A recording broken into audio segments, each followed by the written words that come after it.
Vienna Street, 1866. Young Sigmund Freud watches as anti-Semitic thugs knock his father's hat into the mud and hit him. Jacob Freud picks it up, his head down, and he walks on. His eyes are dull and sad, his smile is dim-witted and dumb. He waves at them, but this wasn't the first time. Freud was 10 years old. Perhaps he'd heard about these things before. Perhaps they'd even been couched in some unwritten lesson from a father to his son that this was the way things are, or the way that one handles things. Maybe it was never spoken of. The man picking up his hat was Jacob Freud, Sigmund's father, a wool merchant who worked hard but never aimed high and never lifted his family far from poverty. He never fought back, and his son would remember this moment forever. Not as tragedy, but as prophecy, and as emotion, and as metaphor that he would run from for his entire life. Freud's mother, Amelie, had other plans for her golden boy, her darling Ziggy, or little Ziggy. She superstitiously and desperately believed that the universe had marked him for greatness. In her eyes, it wasn't possible for him to be anything but a heroic revolutionary, a brilliant light bringer who would turn the world on its head. And Freud was raised to believe that, not that he would, but that he had to. Years later, Freud would write about his childhood hero. I myself walked in Hannibal's footsteps, and like him, I was destined never to see Rome. Hannibal and Rome symbolized in my youthful eyes the struggle between the tenacity of the Jews and the organization of the Catholic Church. But here's the thing that haunted Freud. After crossing the Alps, after the impossible march, after defeating the Roman armies, Hannibal stopped. He stood at the gates of Rome itself, and he hesitated. Victory within reach, and he couldn't take it.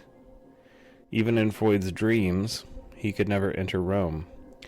The passivity, the fear, the conflict at superior forces, it would define everything.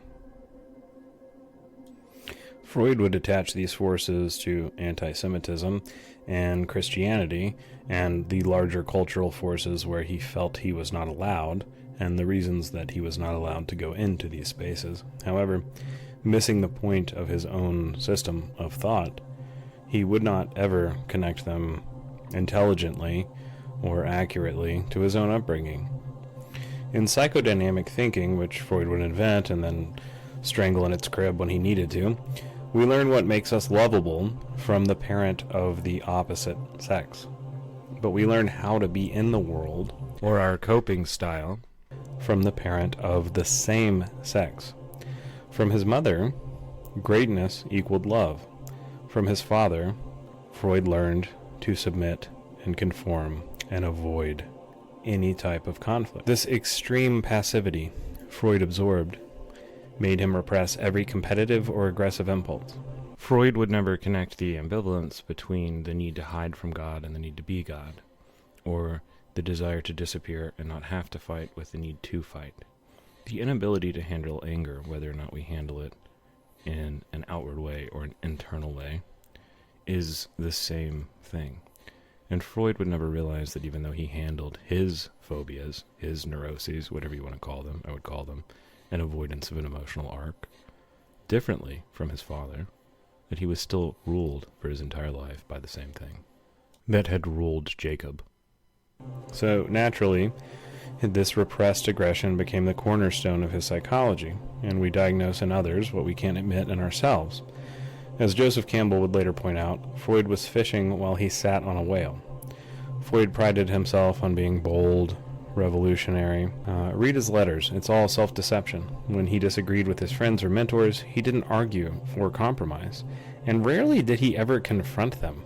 Oftentimes, he developed a very deep internal self-loathing while appearing overly facile, supplicatory, and sort of like negotiating with them while, or complimenting them while he hated them.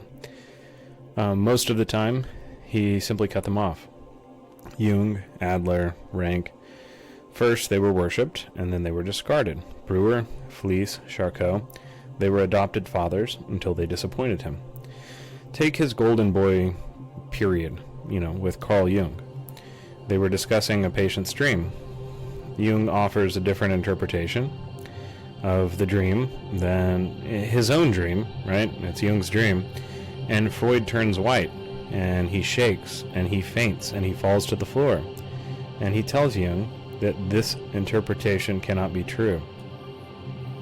Freud tells Jung that both the contra-interpretation of his dream and the bog bodies that they're about to see the exhibit of in Vienna, that Jung has mentioned, mean that that Jung has a death wish against Freud. Simply because Jung had a willingness to think for himself. That would kill the image of perfection that Freud needed to feel lovable.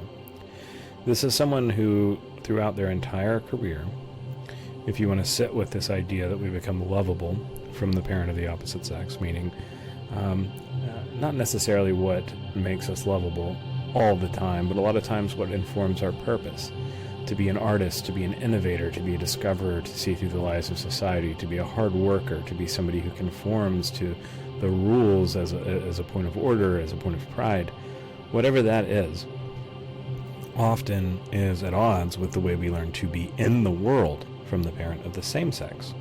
We learn what makes our purpose from the parent of the opposite sex, but how to be in the world, or what our coping style is from the parent of the same sex. And a lot of times, especially if you're a wounded healer, like most therapists, these things are at odds.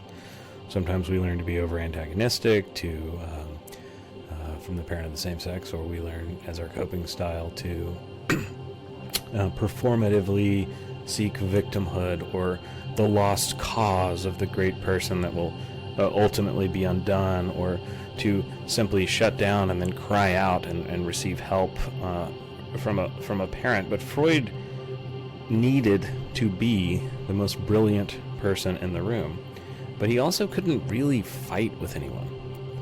And so he had to continue to back up until he had an all-encompassing system of understanding where his brilliance preceded him and his authority was presupposed by everyone, because he couldn't have conflict.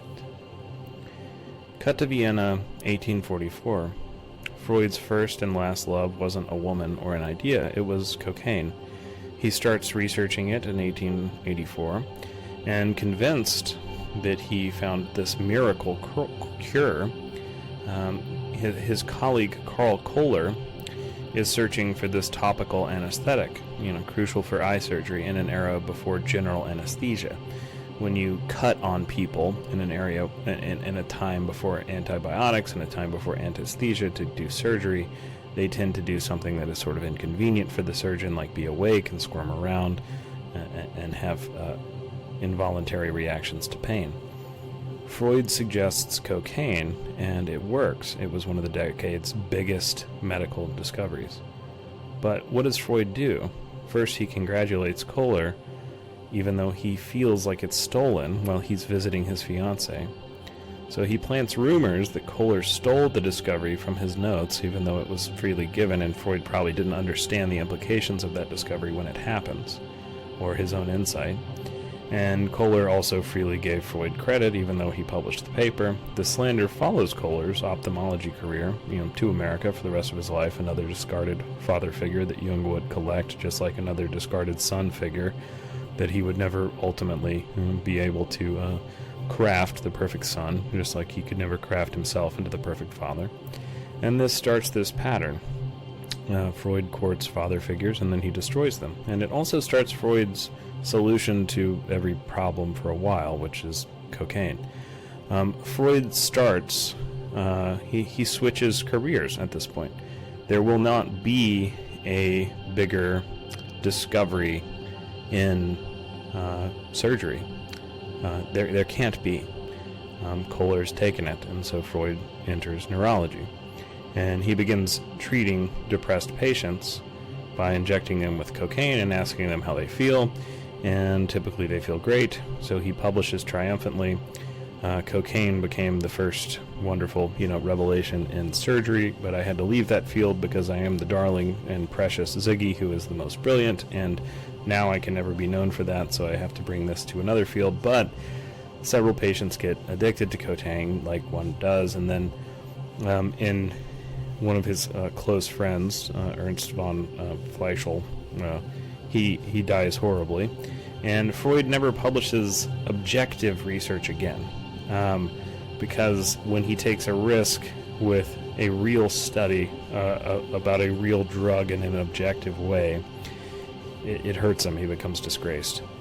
And Freud never publishes in that way. He transforms himself into something different that is inherently subjective, inherently slippery, beneath the rules of empiricism. Dr. Frederick Kruz's book on this, Freud Making of an Illusion, is a good one. I've said before on the blog, he was a pen pal of mine before his death, and we had the same enemies. I enjoyed corresponding with him quite a bit. Props to him. You should read the book. A lot of the newer work on Freud, it's probably the best new work on Freud, because even the best biographies of Freud didn't have the information that we have now, simply because a lot of these things were still covered up by the descendants of Freud until relatively recently. It's a good book. I won't opine too much, but I do want to give sort of credit to a source, since these aren't entirely academic things. After this, Freud retreats into the secret workings of the inner mind, where empirical embarrassment can't really follow you, because you just make things up, and then when you make things up, people can't tell you that you're wrong, or if they do, you get to tell them that you're wrong too, and there's not like a dead guy who was addicted to cocaine that follows you around in a way that sort of indicates that you didn't know what you were doing. So for 10 to 15 years, when Freud's tolerance is building to cocaine, he switches to wine for withdrawals, and he writes about spending weekends with his friend Marsala while he's using wine to come down off of the cocaine benders. Don't drink Marsala wine, it's gross. Don't even cook with it. There's no Marsala section at the wine store for a reason, and if you find it in the cooking store and you make chicken Marsala, I don't know, just... Anyway, Freud, while he's high on cocaine, becomes convinced that his personal theories explain everything, that everyone must accept them, and that he alone possesses this key to understanding the human psyche, which, if you've ever been around somebody who's doing cocaine, is pretty typical about what it does. Usually your thought process is, I have the best idea in the world, it's that I'm going to start a restaurant, and it's going to be the best restaurant in the world because the food there will be the best food ever, and everyone will love it, and this is wonderful, and you should do it with me. And also, I just noticed that I can smell evil, and you and me, man, like you and me can tell evil, and also have the best ideas. We're going to make the most money ever.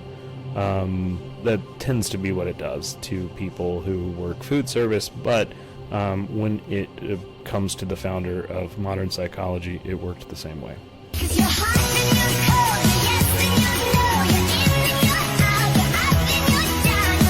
Enter Jean Martin Charcot. So, cut to Paris, Perrier, how do you say that? 1885. Charcot is staging this show, a circus. Traumatized women, hysterics, as they were called then, they perform their symptoms for the medical students, and Charcot hypnotizes them with electricity, sometimes blinding lights, loud sounds, eyelid manipulation. He rubs the eyes. He can make symptoms appear and disappear at will. He's making these women perform to show his magical powers, and Freud is watching. This isn't therapy. Charcot believes that hysteria comes from defective genes, that these women can't be cured, only displayed. And they're kept against their will. They're committed, and they're just continued to be traumatized by Charcot for theatrical effect. Freud's peers are kind of disgusted because this isn't normal or typical for the time, and this theatrical abuse is absurd, even for the 1880s. But Freud is mesmerized. Here is this technique that can't be disproven. And here's this power over the human mind that can be used to impress. And he sees patients under hypnosis describing childhood sexual abuse, but where Charcot sees genetic defects that are causing these things, Freud sees this opportunity. What if trauma causes hysteria? What if he can cure it by uncovering repressed memories of the trauma? in the same way, with the same showmanship, with the same ability to see underneath society and preempt these forces that give him a power over the world in a way that normal people can't see. Back in Vienna, Freud discovers hypnosis is hard when the patients aren't captive, like prisoners in cages brought out by staff in order to be conditioned to perform. So he invents something better, free association, which is completely subjective, 100% effective, because it's only Freud is able to decode it, and surprise, surprise, he's always right. He partners with Joseph Breuer, studying the patient Anna O. And Breuer notices that she experiences catharsis when she is expressing emotions about traumatic memory.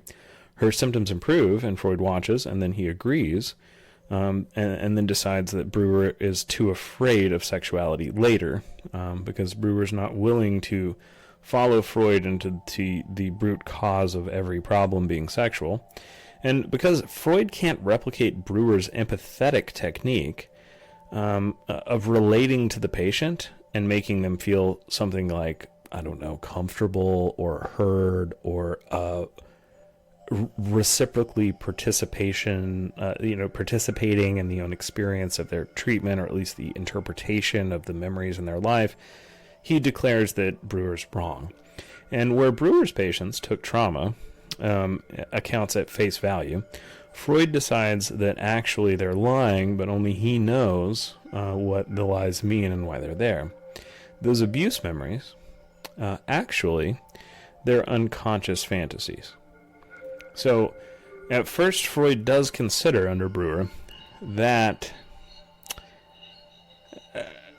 a whole lot of really rich, noble people in Vienna are sexually abusing their children. People who are well thought of and have these careers. But then later he decides, no, that's just wrong. Children are inherently sexual. So it's sort of up for debate. How much of this decision was practical because Freud was Jewish and thought, well, if I can start saying that a whole bunch of, and also poor, so like if I start saying a whole bunch of like really rich Austrians and Germans basically have sex with their children secretly and then lie about it and traumatize their kids, maybe this was not something that practically could be done at that point. Other people feel, other historians feel like it was more just sort of a direction that Freud wanted to go because it was definitely the easy route, for lots of reasons. So what Freud decides is that children are inherently sexual. They want to be abused. They want to have sex with the parent, and because they want that, they go ahead and invent it in their mind, and then the abuse never really happened. And so what needs to happen is that we need to analyze these people who are talking about experiences that probably happened to them. And when we talk to them, somehow they'll figure out that the root of their sexual abuse was actually their own desire as an infant or something, and then they get cured. I'm still not sure what the point of psychoanalysis actually is. Please don't email me. Breuer had the humility to point out, that he wanted to learn from patients. But for Freud, authority was the point, to be the father, the paterfamilias, that the patient started to listen to understand themselves in a way that Freud's own father had never manifested authority and never listened to him. And so now Freud, could tell the patients what they really felt and what they really wanted, even over their own objections to what their feelings were, or memories or sexuality in a lot of cases. Really anything about them Freud understood better than they did. Breuer wrote, Freud is a man given to absolutes and exclusive formulations, and this is a psychical need, in my opinion, which leads to excessive generalization, something we might call now reductionism. The translation, the cocaine is making him think that one weird theory explains everything multiple times, even when those weird theories contradict on different benders of cocaine and Marsala wine. Breuer had been more than a colleague, though. He'd lent Freud money, he referred patients, he welcomed into his home. He, on his own, by his own admission, was sort of trying to be a good father to get his wayward disciple on a good path, because even though Freud's mother expected him to be brilliant, Freud was brilliant. He was an incredibly good writer. He was an incredibly good salesman for his ideas, good metaphor smith. Even though he failed to understand metaphors, he wrote them fairly well. And he also was a genius in a way that many people during this time weren't. And that did give him this sort of passive power through speech, through talking over patients, over providers, and over the readers of his work. So Freud repays Breuer's generosity with slander, claiming that Breuer abandoned Anna O due to fear of sexuality. And as Yale historian Peter Gay notes in his book, classic case of ingratitude, the resentment of a proud debtor against his benefactor. So exit Breuer and enter William Fliess, a much poorer substitute for a therapist, a psychiatrist, neurologist, surgeon, whatever, bad at all of them, and also a much poorer excuse for a father. Fliess is a magnificently weird character in an era where people are doing things like cutting off different parts of the body to see if insanity come from them. Like, there's a guy that pulls out teeth for a while, and he's like, maybe there's bacteria in the teeth, and the bacteria go to the brain, and that's the reason why people are crazy, and that crazy people, I'm using, shorthand. I'm not calling them crazy, but like mental patients during this time. Maybe the reason why they have these issues is if you pull their teeth out. When you pull your teeth out, they don't really bite as hard, so maybe they're better. Assumptions like that were relatively normal for a minute. So this is in that world, but it still is strange even for the time. Fliess believes that if you cut the nose off, pull bones out of the interior of the nostrils, and then sew the nose back on, that will stop masturbation, because the urge to do masturbation comes from the nose, and that when you stop masturbating, that cures all physical and emotional problems. By the connections between these things are magic. I've read Fliess.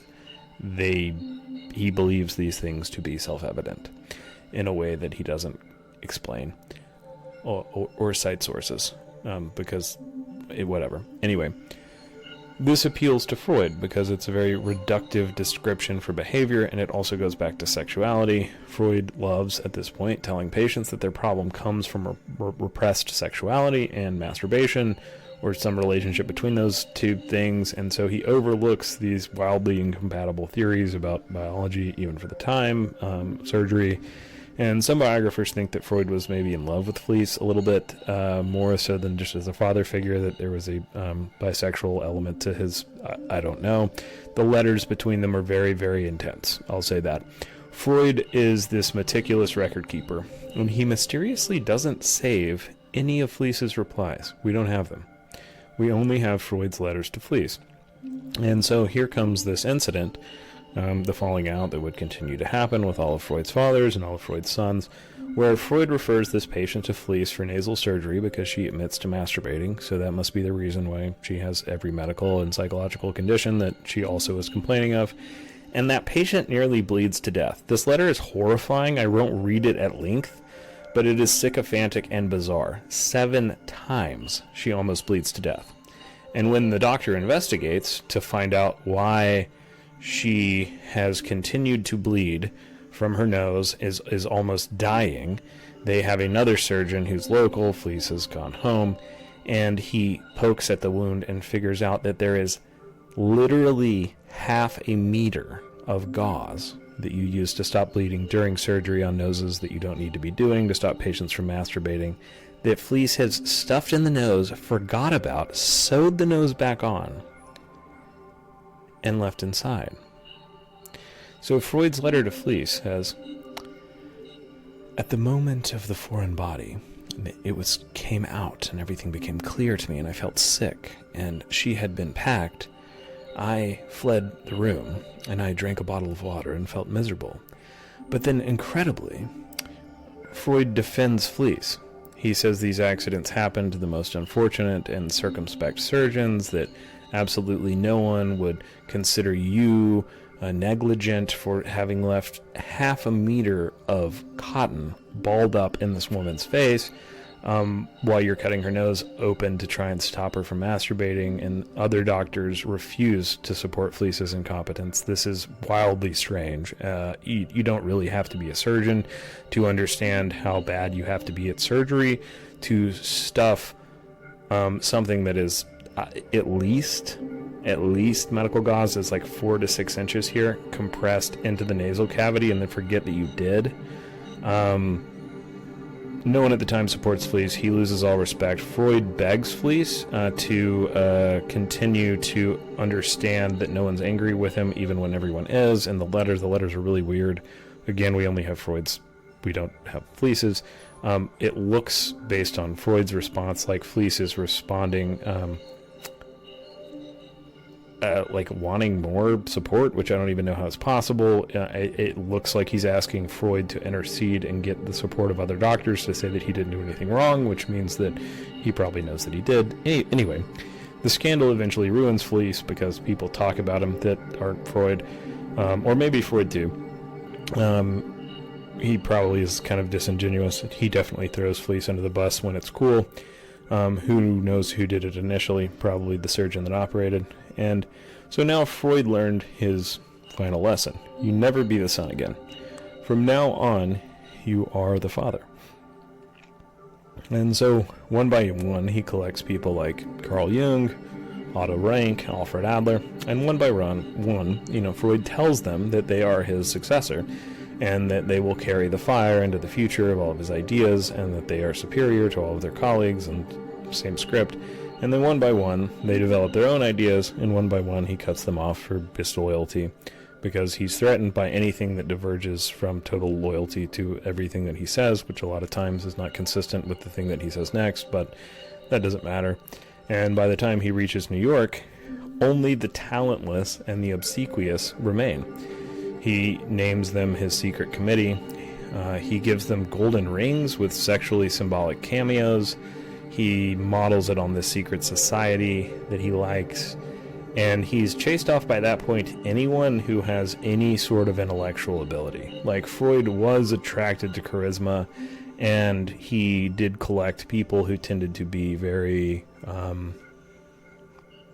charismatic, effective, smart. He was brilliant himself. He was attracted but also threatened by other people's brilliance, especially men.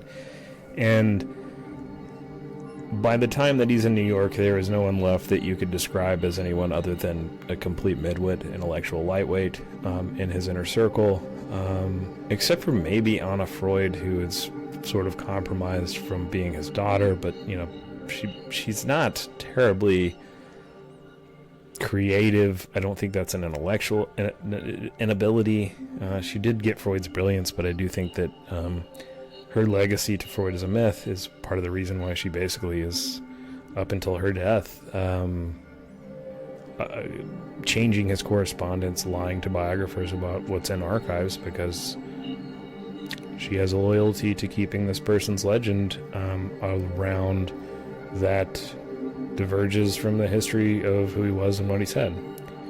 And these secret committee, as Freud calls them, they meet in the shadows. They plot against anyone who deviates from the doctrine. They literally destroy careers of patients and other providers who disagree with them.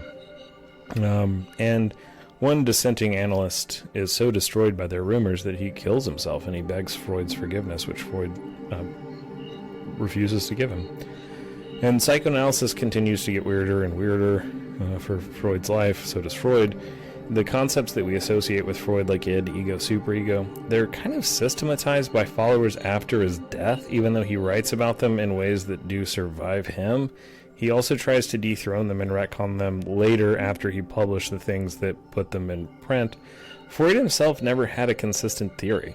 He would apply, and the point of this series is not to be a biography of him, but he would apply one idea to every patient like spackle, and then he would abandon it for another, and he would rewrite old cases with completely dissenting opinions with himself, but he wouldn't admit error.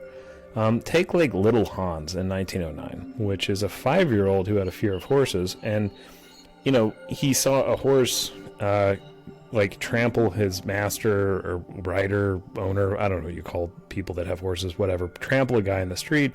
it's sort of normal that like a 5-year-old would be afraid of seeing an animal that can kill you, like almost kill a guy. You may not need to dig terribly deep under the hood to figure out what's going on there. Freud's analysis is that this boy wants to kill his father and then have sex with his own mother, and the horse represents his dad because it has like a hair that looks like his dad's mustache. I don't know what a horse mustache looks like or what this guy looked like. Those records don't survive.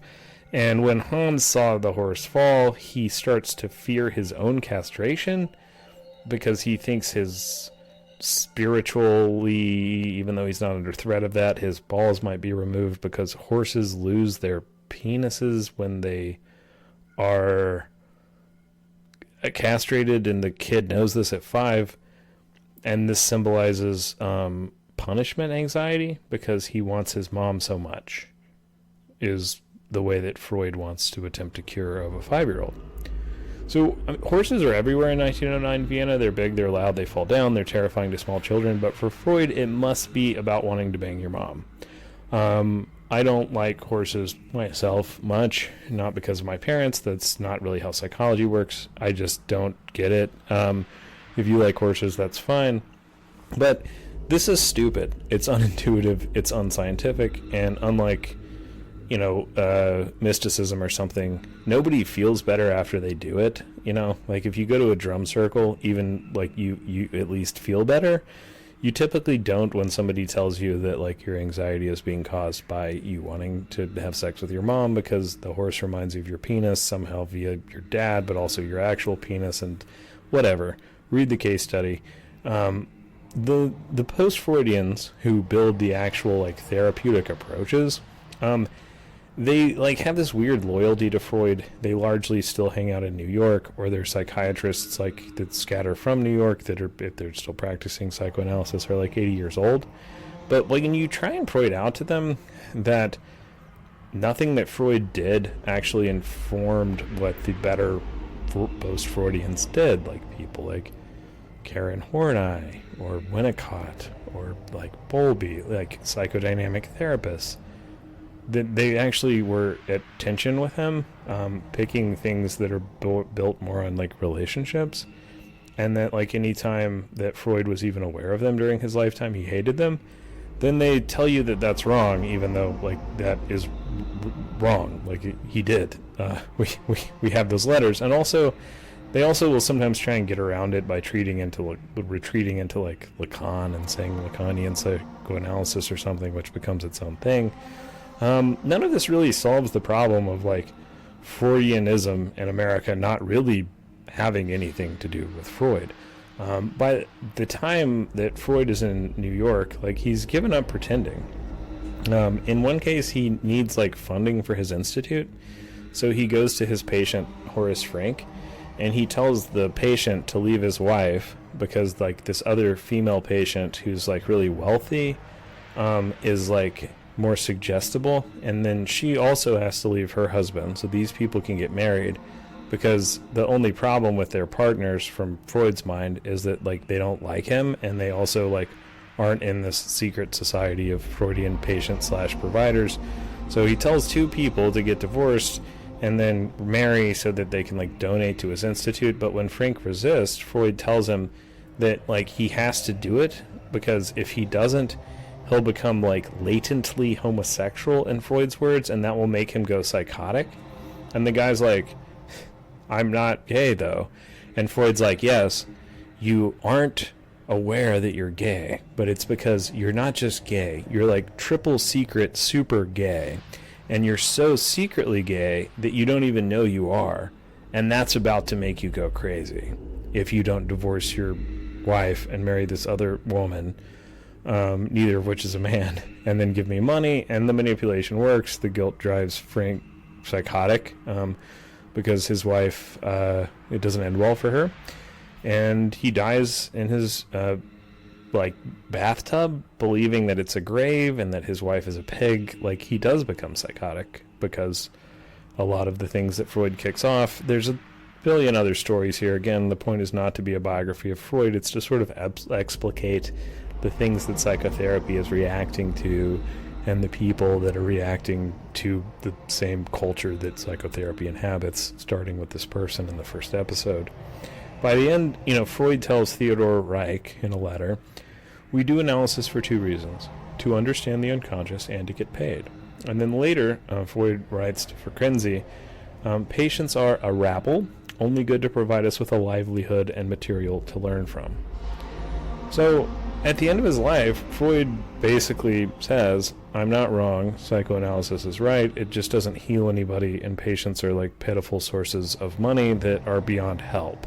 Our job is to get them to pay us so that we can hear their problems, but that's just so that we can know how right we are, not really so that we can help anybody. And that because psychoanalysis doesn't work isn't really a fault of psychoanalysis, it's somehow the fault of other people. And Freud's real discovery is that the unconscious exists, and it's this realm of trauma and drives and archetypes and intuitive creativity, all these things that he would never really flesh out in a coherent way or make a useful metaphor from. But he could only see sex and aggression as the thing that lay dormant under society, because Freudian psychology became very good at describing Freud's own psychology, where there was a repressed obsession with sex, which we haven't gotten into. Freud probably has an affair with his wife's sister, due to some recent things that came out on a hotel ledger and scholarship that weren't available to biographers like Peter Gay that wrote pretty comprehensive biographers earlier. There's newer things now, but all of these things laid repressed in him, and he was sort of telling everyone else that they were the source of their own misery while he was being miserable. Murray Stein says pretty coherently in Maps of Meaning, or Jung, in his book on Jung, he says Freud mistook mechanism for meaning. Freud couldn't really see or face his own trauma, so he projects it on everyone else, first as a son seeking to overthrow inadequate fathers, and then as a father defending against imaginary death wishes, and finally as a King Lear type figure with his golden rings, who's playing God with human minds. And all of Vienna's intelligentsia was exploring the unconscious. Like, what Freud says is not particularly original of an idea for the time. It is more so that Freud brings it into neurology, which would later become psychology or psychiatry, and he does it in a way that is compelling because he is a good salesman. He's a good writer.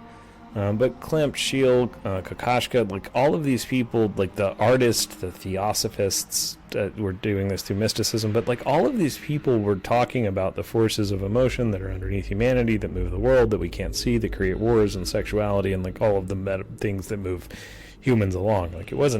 That was not terribly original. Freud's ideas were interesting, but they were just wrong, because he saw Darwin, he saw natural selection, he saw those things that came from sexuality, and so he thought that the entire mind could be reduced back to a sexual selective mechanism, when what really happens in the mind is that there are vast layers that are much more modern. And even though some of these behaviors or some of these psychic attributes maybe originally started as, or the precursors to them originally started as ways to have babies so that you can pass your genes on without dying, there were much more complicated layers to humanity that had to do with relational memory, that had to do with time, which had to do with transcendence, which had to do with concepts that were inborn and not necessarily learned, that Freud missed because everything had to be that society was ignoring sex, and that sex is actually the force that moves everything. And aggression too, which is in Freud's mind inseparable from sex, because aggression is what lets you kill the person who wants to have sex with the person you want to have sex with, so they're always the same, which again is not right. But unable to distinguish his own trauma from universal truth, his own mind from a greater psychology, Freud sort of tries to indict everyone else with the problem that he could have healed and faced himself if he wanted to be more whole. And so because he's too afraid to face what is uniquely his versus what is, he can't see what is uniquely human, We're fundamentally human, and that's scary, because it's easier to pretend that everyone's running from your demons than that you are. And every biography at the end is a tragedy. Freud dies. He failed to heal the very wound that drove him to create psychoanalysis. The profession would take over 200 years to recover, if it ever did. And then we deal with our own trauma, or we project it into family, politics, or our own patients. And right now, as a society, we are deciding, will we deal with it? I often wonder, though, if Freud felt at the end of his life, in his quietest moments, if he was running from the same thing that his father had. Instead of laying on the street, being beaten, he was pretending that he was the one doing the beating. There's an undercurrent of shame, of rage, of grief, of vulnerability, and of victimhood that Freud's writing never moves past, because Freud himself never moved past it. And to be fair, I don't know that the West moved past it even today. One of the essential ingredients in being a abusive person who justifies that abuse is a belief in your own victimhood. And in a certain way, as Adler would diagnose after he left Freud, there is a tension of these opposites. There is a big internal part for every large internal part. All of Freud's abuses of power and manipulations were justified by his own belief in victimhood, his own belief in his own ultimate victimhood, that no one else could know as much as he knew because no one else could hurt as much as he was hurting. This is something that is still very much alive in the West, this ambivalence between, even though I'm hurting you, you hurt me more. Even though I'm the group that has all of the power, you somehow have a shadowy network beneath the scenes. The way that we deflect as the collective is also the way that we deflect as the individual. Blame shifting. Oh, you're the one that caused me to do that. Gaslighting. Oh, you don't understand how all of these things fit together in the way that I do. Changing the subject. Oh, well, yeah, that is completely irrelevant when we consider something that is totally different. Minimizing their behavior. Oh, well, how could you say that to me unless you're perfect? How can I apologize for this thing that I did wrong unless you apologize for everything that you've also done wrong? Because for some reason, your complete insight is a condition of my accountability. Victim stance. Well, there's no one on earth that understands where I'm coming from because I'm the only person who's coming from this place of complete power and also complete powerlessness at the same time. Aren't I so smart and helpless? Over-intellectualization and rationalization. I'm not even going to explain that one. Silent treatment, stonewalling, ghosting, sarcasm or humor, idealization or devaluation, splitting. Well, this one group is completely bad because there's something that they did wrong, and therefore that makes me completely good and always blameless. Projection. Not even going to explain that one either. Maybe a lot of the systems that run the modern world make all of us feel a little bit like Freud's dad. Politics would continue to speak the language of Freud, even though Freud was largely going to be forgotten. And I wonder if when Freud is sitting down and looking at the future and writing Moses and Monotheism, if he didn't feel a relationship to his father and realize that he was running from the same wound, even though he handled it a different way. Neither one of them ever dealt with the pain. And even in his later works that are supposed to be reflections on his fantasies and dreams from childhood, I wonder if he wondered why he never was successful, even in them. He had made a career telling people that they had corrupted fathers in religion, corrupted fathers in politics, corrupted fathers in bad therapy, and medical doctors, in their own families of origin. But that he was the perfect father, the one that could take them to Rome. Freud would never connect the ambivalence between the need to hide from God and the need to be God, or the desire to disappear and not have to fight with the need to fight. The inability to handle anger, whether or not we handle it in an outward way or an internal way, is the same thing. And Freud would never realize that even though he handled his phobias, his neuroses, whatever you want to call them, I would call them, an avoidance of an emotional arc, differently from his father, that he was still ruled for his entire life by the same thing. The Moses that could finally enter the promised land. I wonder if he wondered why even in his dreams he couldn't enter Rome. Jacob, it's time again to wait.